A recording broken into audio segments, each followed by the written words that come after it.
এই চুপ, তুই বলতো 5 থেকে 2 বার দিলে কত থাকে? জানি না স্যার। তুই এতটুকু জানিস না? তুই একটা আস্ত গরু। স্যার আমি তো গরু না, আমি তো ছোট, আমি তো বাছুর। তুই সরে ঢুকে খাল হয়ে বেরিয়ে আসে, এর একটা উদাহরণ দিতো। উদাহরণ দিব, আজকাল প্রাইভেটের মাস্টার। কেমন রে?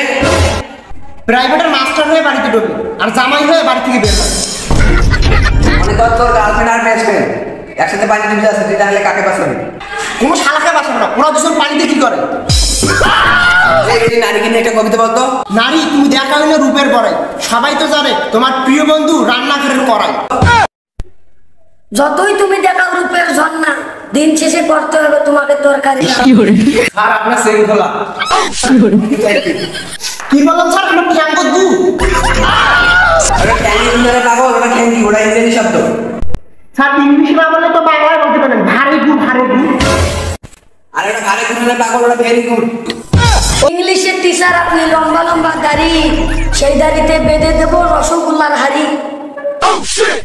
বড় বড় বলদগুলো লম্বা লম্বা ঠ্যাং, সেই ঠ্যাংয়ে দেবো জোড়া আল্লাহর প্যান। এবার বলতো মানুষ আর মানুষের মধ্যে পার্থক্য কি? স্যার বানরের লেজ থাকে পিছনে আর মানুষের লেজ থাকে সামনে।